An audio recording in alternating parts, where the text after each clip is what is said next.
Hello, it's your favorite sports Unc here. Don't forget to hit that subscribe button to join the fastest growing community on YouTube. Remember, Nightcap doesn't happen without you. So please subscribe or you're going to make Ocho cry. Damian Lillard thinks he doesn't get the credit he deserves. Let's take a listen to what Dame had to say on Club 520. Let's take a listen. For real, like I'm just saying, it's like my time in the league. When I think about like how many people have been very good, like over that time, and then it's been more people very good, and more people very good for a couple years. Like it ain't been that many people that been here the whole time. Like since I've been in the league, that just been doing it like over and over and over. But I think people just get bored with consistency. Mm-hmm. And I ain't loud, but like, shit, I've been doing it that long and winning. Like, it ain't like I've been doing it and I'm playing for a team that just never played in the playoffs. Hey, well, look, Ocho, I've been a Dame Lillard fan since he came into the league. Yes, sir. Came in the league in 2012, Rookie of the Year. He's a phenomenal player. Yes, sir. But what he's run into is like if you're a quarterback and you played in the Tom Brady era. Right. You're going to get – he came up, LeBron, Steph Curry, KD, then later Giannis, Jokic, right, and Luka. Do you think it has anything to do with the market he was in as well? The visibility, not being able to see him as much as a LeBron, not being able to see him as much. Hell, we don't see Giannis. We didn't see Giannis. Milwaukee. Ain't nobody looking at Denver. You don't think that plays a factor though, Unc? You see Denver all the time. You see Jokic all the time. No, you see Denver now all the time. You didn't see him all the time before. You see him all the time now. So well, look, they had Melo, but I think the thing is that you have to understand the era that he's playing in. Right. He's playing with LeBron. KD is in his era, smack dab. Steph Curry. I can make a case that Dame Lillard is the second greatest shooter ever, but he happens to be playing in the era with the greatest shooter ever. Right. Think about all the people that played from 2000 Ocho until 2022. Mm-hmm. Think about all the quarterbacks. Mm-hmm. But that's smack dab in the middle of Tom Brady and Peyton Manning. Yeah, that's true. But when he talks about not getting the credit that he deserves, I mean, what does he mean? Because his peers give him the credit, and I've heard the media also give him his credit. So what exactly does he mean by who do he want the credit from? Well, based on what I've heard, he only gets his credit. You give him his credit. Being one of the better shooters outside of Steph Curry in the NFL. I mean, I'm talking about NFL in the NBA. I've given his credit before because he's one of the best right now. I just really thought playing in Portland all those years might have hurt, obviously, the visibility and, others giving him the notoriety and that he deserves in being one of the great ones. Outside of, obviously, the Steph Curry, the LeBrons, and the KDs. Even if you are in this era, I think if you made a bit more noise. All the players that you mentioned, what do they have? Championships, MVPs. LeBron got 4. Jokic got 3. Giannis got 2. Steph got 2. KD has 1. Okay, the MVPs. So that's like 10, 12 MVPs between the 4 guys that I mentioned. Okay, championships. KD has 2. Steph has 4. LeBron has 4. Giannis has 1. Jokic has 1. I mean, hey, see, that's not fair, man. You think he stayed in Portland too long? Yes. The same thing happened to Kevin Garnett. He was loyal to the soil. He didn't want to go chase. I want somebody to come here. There's nobody coming. And I said that long time ago. Ain't nobody coming to Portland. Right. Just like when nobody going to Kevin. And after they tried to do that backhanded deal, Joe Smith had a deal in place. And what happened was he ended up firing his agent. Well, his agent told the commissioner that they had a deal in place when they weren't supposed to. And he took 3 first-round picks for him and he doomed them. So now Kevin Garnett stayed far too long. He should have been left. But he wised up. He was able to get a championship, get a defensive player of the year. And it changed the trajectory of Kevin Garnett. Because had he stayed there for its entirety and he doesn't get that championship, we're not looking at Kevin Garnett the exact same way. Right. And so, yes, I said the same thing. I said Dame is going to stay too long. Right. So you think he gets the championship with Giannis? And it's going to be tough because everybody got better. Philly got Paul George. Boston comes back with a young squad. Damn. The Knicks saying, hold on, we gonna be good if our guys stay healthy. Remember, Julius Randle didn't play. Mitchell Robinson got hurt. What about Julius? Bogdanovich got hurt. Ended up breaking his hand. Jalen Brunson ended up breaking his hand. Right. Jimmy Butler got hurt.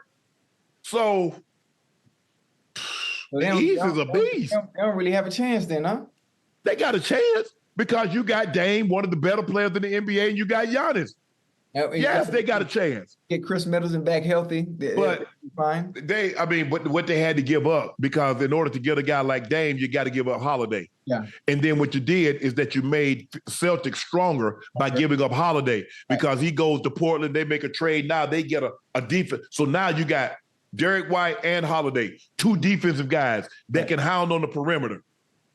Now you got JB and JT. Both of those guys can guard JB. JB did an outstanding job on Luka. 6'7", long, plus got an offensive game. Right. So in the process of getting Dame, you took Drew, but you strengthened the Celtics.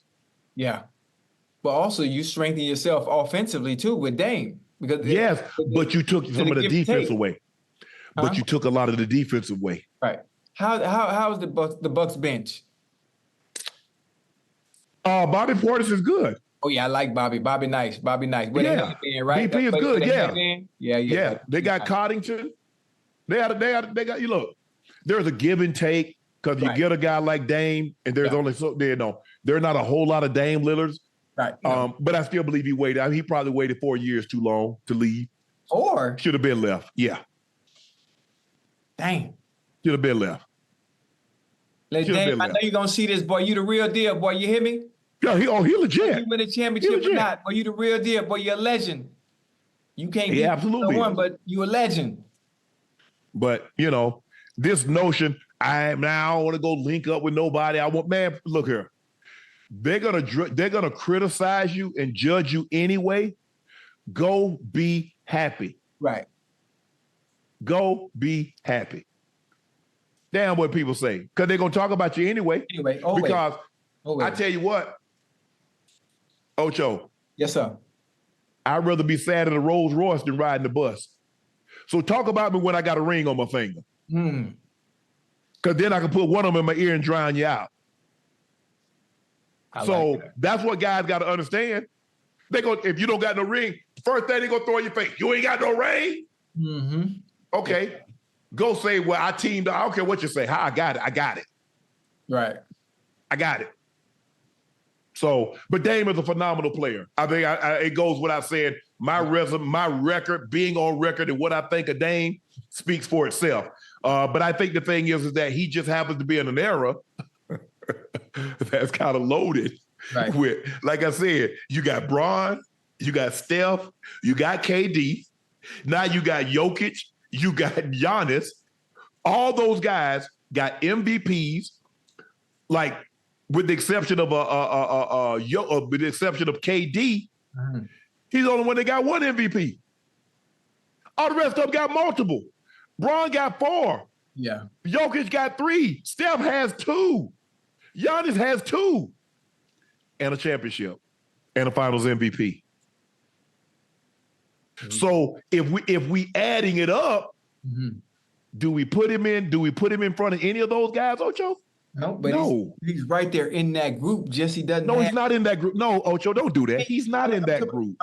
The type of player he is, is he in that group? The guys that I just named, is he in that group? Because I think that's the group that he wants to be. From a basketball standpoint, not the accolades you just named. From a basketball standpoint, you're not putting him in that group with those players. No, Ocho. So you gonna put him in the group with the accolades you just named. Ocho, that's how the players are rated.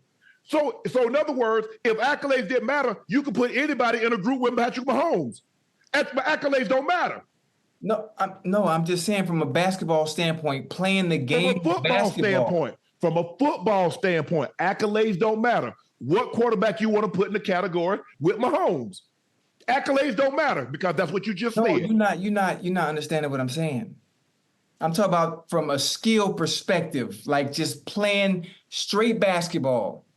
There's a lot of skilled guys, but what separates them are championship and accolades, Ocho. No. So let me ask you a question. If Jordan is skilled, and let me ask you a question. As skilled as Jordan and Kobe was, without the accolades, would we hold them in such high regards?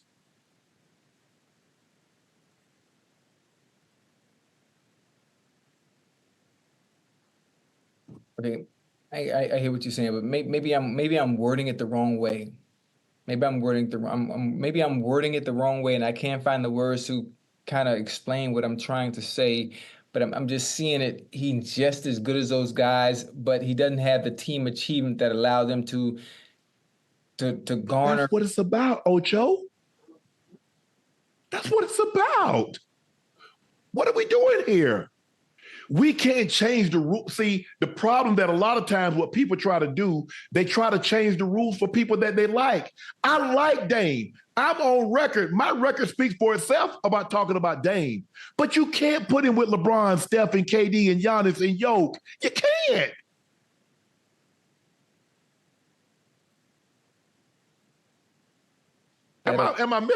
Am I missing something? There's a reason, Ocho. It upsets me a little bit because now you're answering this question on why they don't talk about him more often, as good as he is, and that's why. They talk about him. I think the thing is for him is that if he were to win a championship, I think he shoots up the right. He's, like I said, you can make a case that he's the second greatest shooter ever, but he happens to be playing in the era with the greatest shooter. The greatest. Right. Just imagine how we would look at Peyton and Rodgers had they not been smacked down. You're probably talking about the first and second greatest quarterbacks, probably the first and second greatest without Brady. Yeah. But there is a Brady. Yeah. there is Brady. And so that's the thing. You talk about skill. Jordan and Kobe are two of the most skilled guys to ever lace up shoes and dribble a basketball. But without the accolades, what are we talking about here? Yeah. I got you. You can't have one without the other. I got it. It comes. I think the thing, I think his peers have the utmost respect. Absolutely. For Dame. And rightfully so. I think for the most part, I mean, he's been a multiple time All-Star. I mean, how many All-Star games have Dame been in? Like 10? Probably been an All-Star 10 times. He's probably been an All-NBA selection multiple times. He's an 8-time All-Star. 7-time All-NBA. He has accolades. But just not the one that will cause you to be revered. MVPs, championships, finals MVPs. And the 5 guys that I named, look at LeBron, 4 titles, 4 finals MVPs, 4 MVPs, 10 final appearances. Steph, same thing. 6 appearances, 4 titles, 2 regular season MVPs, a finals MVP. Kevin Durant, 4 finals appearances, 2 titles, 2 finals MVP. Nikola Jokic, 3 MVPs, 1 final appearance, 1 finals MVP. Giannis, 2 MVPs, a defensive player of the year, 1 finals, 1 finals MVP. It's just hard. Now I can look, if we just talking about, and these are the lead dogs. They're the lead dogs of the sled. Yeah. So we're not talking about guys that, okay, he won a ring, but he wasn't the lead dog. And that's what Dame has been. Dame has been the lead dog in Portland. Right. But I just don't know how you put him in that same category as those guys with the accomplishment those guys have. Is he going to be a first ballot Hall of Famer? Yes. Yeah. Yeah, I'm just seeing it from a different lens. I just don't know how to regurgitate it out to where it would make sense. I understand the accolades that all the other players have, but just speaking from a basketball perspective and what I get to see on the court, he is just as great as those individuals, despite them having all the hardware they have to go with them. I don't know if it's making sense. It might make sense to some might not get it, but I got you. Again, I got a long way to go with this basketball shit, so that's all.